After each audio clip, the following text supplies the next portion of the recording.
right, hi everyone. It's a pleasure to be here with you all, and a pleasure to be here with my two esteemed friends and panelists. Friends is generous, but I hope they will think of me as one.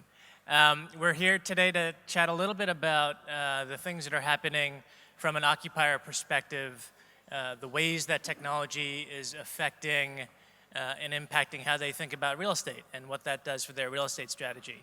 So before we dive into it, I would love for you guys to introduce yourselves, and then we can get going. Hi, I'm Gabrielle Rubin Deveaux, work at Buzzfeed. I've been there for 4.5 years, and I'm responsible for procurement of the spaces, building out the spaces, and then the day-to-day with the spaces. We have about 27 offices in 10 countries, and every day is different. Hi, I'm Elaina Bauer. I am the regional workplace manager for Slack for the East Coast. My main job is to just spend money, which is what I tell my boss all the time. But I manage the spaces. I make sure the employees have everything they need to be successful, and I help with build outs, and we do events, and kind of a jack of all trades right now. Great. And my name is Eugene Lee. I run real estate and business development at Knotel. For those who aren't familiar, Knotel is a flexible office company. We have about 150 locations and 3 million square feet around the world and are growing rapidly. I think I have this interesting position of being both an occupier and a landlord to some extent. And so this topic today is highly relevant for us.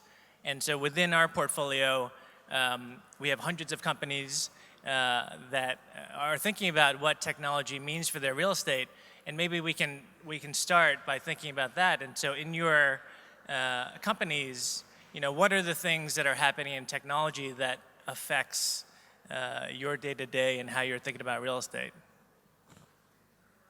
Well, I mean, I think that back in the day, people just used to kind of plop desks in a space and have phone lines, and it was a little bit more simple. And now we need to pull data, and we need to have enough electricity to power everything that we need. And I've noticed in some of the older buildings, especially in New York, they just don't have that. And we've had to pull a lot of electricity from the basement and other areas just to make our space functional. And so these are things that, landlords that have owned buildings here forever are not really catering to just yet. And so, I think that's something that's coming, just because technology is taking over. Yeah, for us, I implement technology more in the space than which I can use it and not really put it too much in front of the employees. So using certain technologies to help with the touring and the acquisitions, and then doing the project management component of build-outs, and then the seating reliant on that and all the assets that go along with the employees. But I tread lightly with what I put in front of the employees, because either they won't use it properly or they are afraid of change, and just really keep it simple with them. I mean, for example, like with wayfindings, you can go to a lot of different buildings, there's a lot of different wayfindings, or you do things on the wall and find out where people sit, or you can simply put vinyl lettering on the floor and it will get you to the bathrooms just the same. Yeah, and I think that the best technology are the kinds of technology that the employees are completely unaware of. And I completely agree with you. You can only put so many things in front of them before they start giving their input, or like, oh no, you cannot move me from seat A to seat C because I have to sit next to this person. And so I totally agree. Yeah, we actually went through an exercise like that ourselves, where we had a couple of our engineers working on internal wayfinding apps and things like that, and ultimately we just realized if you just put signs and vinyl in places, and folks figure out where the restrooms are and where the conference rooms are. I mean, I had a situation where we were talking about the wayfindings, just to stay on that for just a second, and I started thinking about yeah, this might be easy, but I then started thinking about what about the security? Imagine if somebody's ex came into the building, had a meeting, and was showing themselves out, and they're like, oh, there's a wayfinding thing. Let me see where Sally sits. And then all of a sudden can find out where she sits and then goes right to her, and then became a security thing. And I'm like, no, let's keep it internal instead and not put something like that on the wall. Yeah, we actually use a technology where you can look for it within Slack, and you just put /find, and you can put their name in there, so it's only an internal tool as opposed to having it on the walls. Right. So yeah, we use Slack all the time. Way to plug your company there. But yeah, we use Slack in that regard as well for conference rooms, as well as people can been in our space now for 3 years, and as long as we've been in our new headquarters, and they still don't know where conference rooms are. So the Slack thing is something that we use all the time, and it is an internal tool. Yeah, maybe and staying on Slack for a second. I mean, it's changing how folks interact, at least in our companies, and so. What folks might say is that is lessening the importance of face-to-face communication because you've made it so simple for people to just work together through Slack. But you were mentioning earlier that that's not actually how you internally at Slack are really thinking about it. Yeah, I mean, at Slack, we definitely utilize our tool to the best of our ability, especially since we have offices across the world. We still need to communicate with our offices in Australia, our offices in EMEA. I need to meet with San Francisco on a daily basis, so I definitely utilize the tool. But if someone is 4 rows down, I'm not going to message them on Slack if I can have a face-to-face conversation with them. I'm not going to be like those videos that you see on YouTube where someone's like, hey, do you want to go to lunch? And they're as far away as we are, and he says yes in Slack. Like, that just doesn't make sense. You can't beat interpersonal communication, especially since there's so much to body language and tone, and sometimes you just need to have that conversation in person. As far as the technology, right, we start off the conversation about different types of technology, and I have technologies and software that we use that cost us $30,000 for the year, and it's expensive. And then we have something like Slack, which doesn't cost us anything, and we rely on it so much. So there's such a spectrum there, and I find that some of the technologies that solve the most issues on a day-to-day basis are the ones that are free like that. Yeah, absolutely. And so. There are tools that help with productivity and helping people feel connected. There is also, I think, some questions and opportunities for folks in real estate to think about how the space and the real estate affects a company's culture. And so how do people feel about their work? How happy are they? What does that mean for retention and employee satisfaction? And I wonder if you might both tell us a little bit about how you think the impact of technology and the physical space plays a role in the company culture. There was a situation that we have our own entrance, and we have a big lobby, and we had this huge white wall. As soon as you come in from the street, you can actually see it from the sidewalk, and the obvious answer was, let's put LED screens and we'll light up the whole thing, and we'll change all the content that's on there with all of the content that we put out on our site. And it seemed like the obvious solution, and it was just shy of $100,000 to put it in, and I just watched it one day, and everyone just went right past it, just went to the elevators, and I was like, no one's even looking at this. And then I was like, we're going to take it down, and we're going to do a very New York-centric sort of post-no-bill, somewhat collage, up instead with pictures of our content, and people take pictures in front of that every minute. They're always like, I'm at Buzzfeed, and they'll take their picture, and then they'll post it on social media, and we get more ROI out of that for something that costs us $200. So it's kind of something to share with the group that as great as technology can be and as it advances in certain ways, there's something about either that, like you were mentioning, that personal human touch to things, and just to keep things in certain sense analog, right? Just to make sure that you kind of keep that human aspect to it. It wasn't the lighting from the screen interfering with their Instagram photos? No. It probably was, that they didn't take the pictures. No, but I think that's totally cool, and that's something that we really try and bring in our spaces as well. Pieces from the environment that we're building our space in. We never use the same architect because we want to make sure that we're bringing in part of the city and in the feel of the area around it, the office.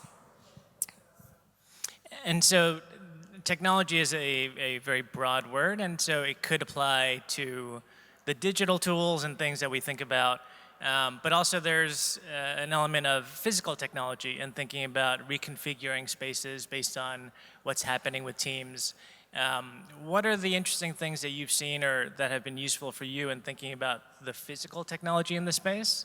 And maybe for the owners and investors here in the room, like what should they think about in the buildings that they have that are interesting for occupiers like you? It's hard for me to say as far as that. I mean, having 200,000 square feet of our own space that we're responsible for, and we kind of toyed around with the idea of the data sensors, and the sensors to kind of get and gather information about how people are utilizing the soft seating ancillary spaces and conference rooms. And we were chatting about it earlier that it's not so much about like the data about, oh, we don't have enough conference rooms. I'm like, we do. It's just people don't know how to use them properly and book them properly and be respectful in that regard.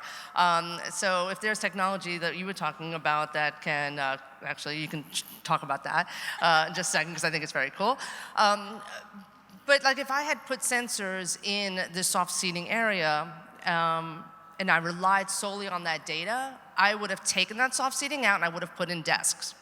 However, by watching a space instead with my own eyes and seeing like, well, it's not being used, and then talking to some people around and saying, why isn't the space being used? And they're like, oh, well, we like to do more of a war room, and we like to do, and that's why we book a 20-person conference room. I'm like, okay. So instead, just reconfiguring the space, now it gets used all the time. So, not saying that I'm not a fan of technology and data, but I find that, again, I end up using it more, not with the space and with the employees, but more so on the behind-the-scenes sort of stuff. Yeah, I mean, we've been using, I was telling you about earlier, it was zombie rooms, like to get people so it'll cancel booking so that people can utilize the conference space when they need it. But we are trying out a bunch of different technologies, sensors and different notifications to get people to be more mindful of the space that they're using.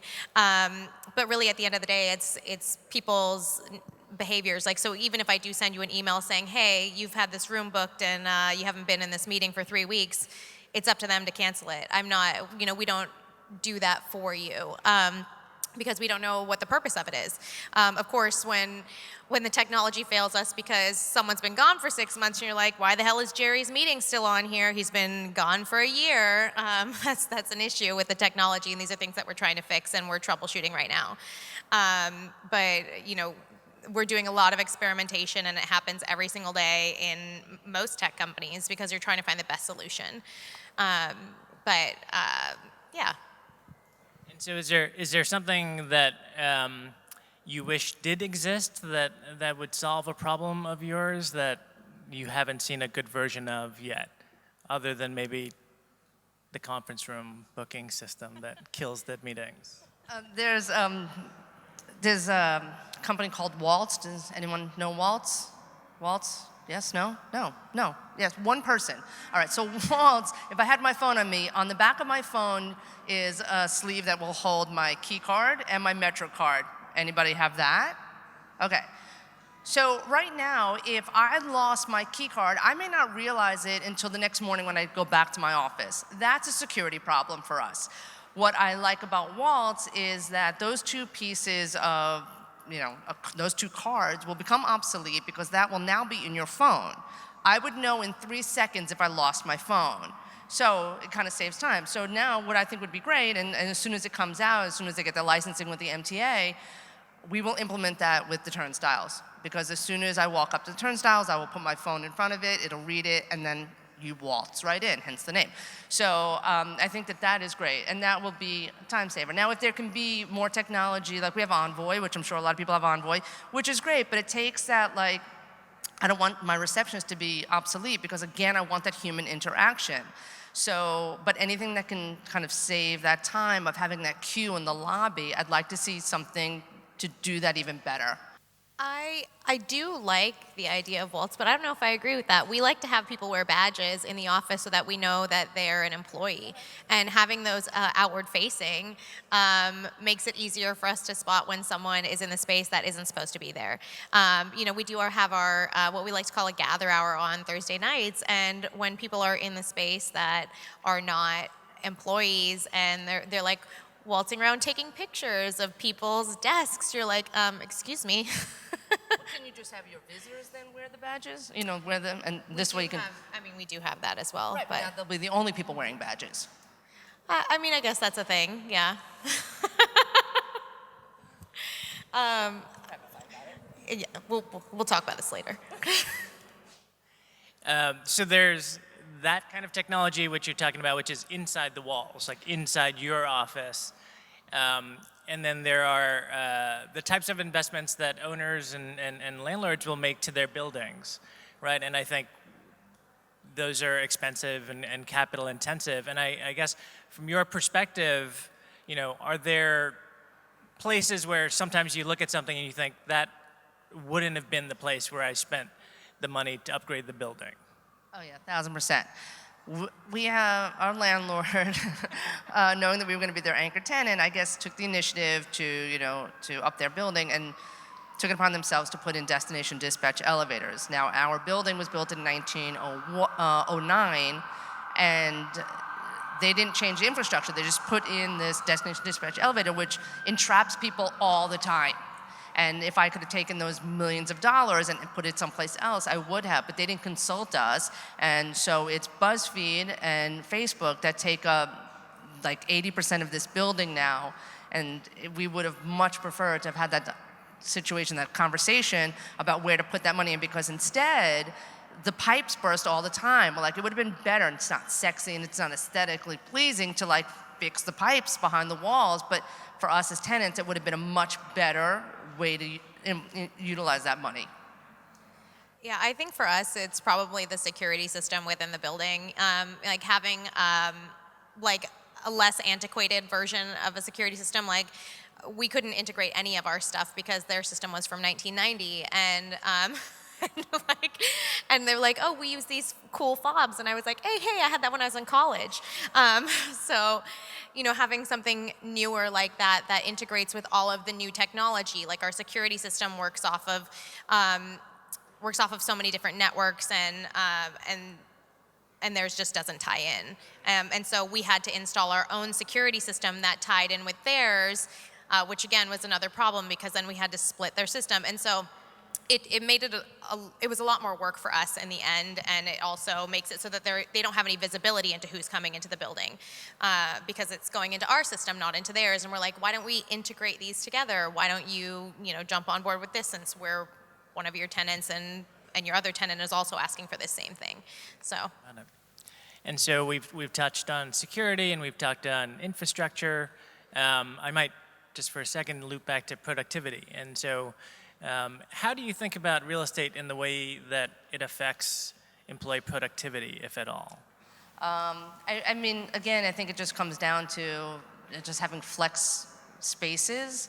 Because the business is constantly changing, right? So, how you utilize the space and the adjacencies between different departments is constantly evolving as well. And, we create content, which means that certain shows will do well and certain shows we don't do well. And so for us, Tasty, the fast-paced food videos, we had to put in a full kitchen for them, and then we had to put in a studio kitchen for them, and then we had to put in more sets. And so to have that flexibility is paramount. Without that, then you're just spending so much money, just hemorrhaging money, just pouring into so now I have to take down this glass front to do this. So I think it's really important, no matter what your business is, no matter what you do, is to have that flexibility within your space. I'm sure most people would agree, whether it be with the walls or be with anything that's furniture that's not fixed. Yeah, I mean, I think that we all end up designing our own spaces, kind of like creating this big open workspace so that we can build it out the way that we want.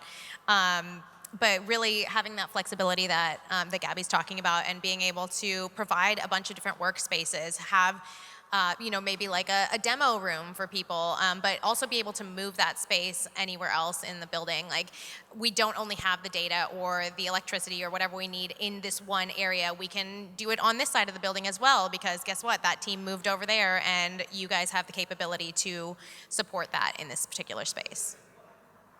And so along those lines, do you reconfigure your space often? I mean, you were talking about for the different purposes, but how often all the time. Like, literally last week, we just did another iteration. It becomes like a joke in-house, but everyone knows that that's just the nature of the business. You know, so I'd have to say honestly, in the 3 years that we've been in this building, at least 12 times we've moved things around. So the original floor plans are completely obsolete at this point. Like we've had to change the CADs along with them because we've knocked down walls, we've moved things there, and we've turned conference rooms into studios. But the one thing that has remained consistent is our 9,000 square foot canteen. Why? Because it's predominantly raw.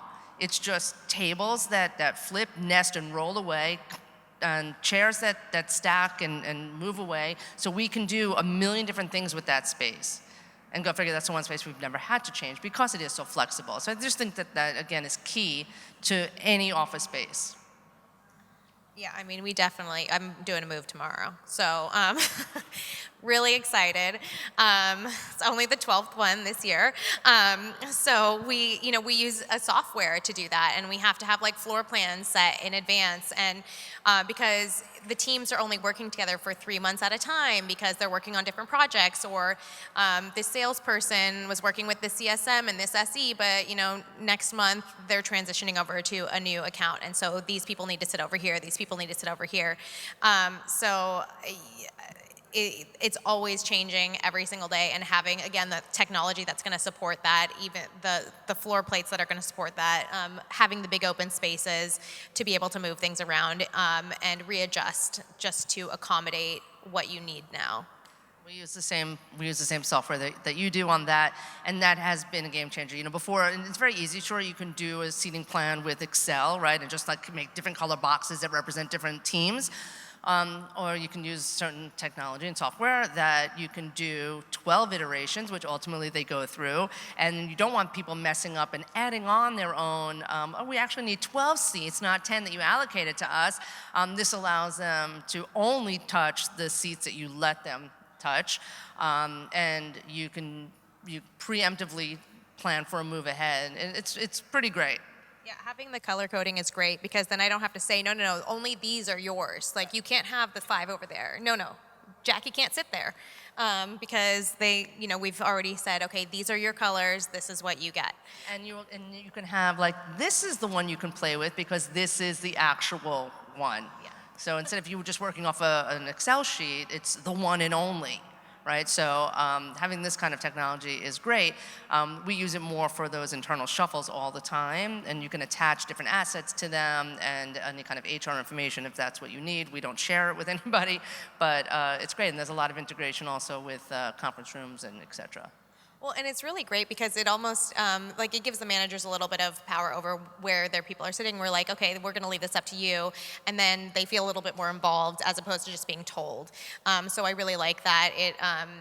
It creates less anxiety and less animosity towards us altogether, like as workplace. Helps with the planning of it too, right? Because anytime, and correct me if you do it differently, but anytime we're going to do a shuffle, and they're like, what does it look like if we subleased a floor? I'm like, oh, okay, so this is the numbers game. It usually is out of the gate.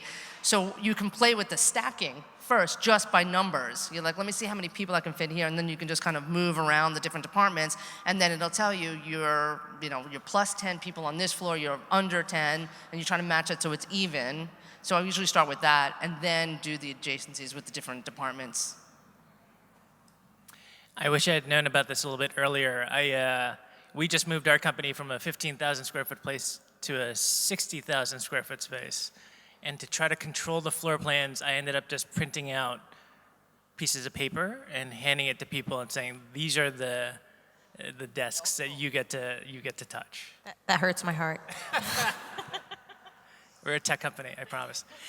Maybe just to wrap up, one last question for both of you, for the owners and investors and other folks in the room. Like, what do you think, from your perspective as an occupier, is the thing that you would want to leave them with? What do we want to leave them with? I don't know. I think having that kind of two-way conversation and dialogue. I think that having landlords that are really open to starting to utilize the technologies that we are, so that we can more easily communicate and they understand what we're talking about, as well as being willing to communicate through those mediums. Just because having all the information in one space, as opposed to me sending an email thread and like seeing 126 and then having to scroll for 5 hours just to get to the email that I thought I was looking for, and then I'm like, damn it, it was on the other thread that was 253 emails. So being able to find information more easily. But yeah, I think that that's definitely something that we would love to see in the future. Great. Well, thank you very much, both of you, and thank you all.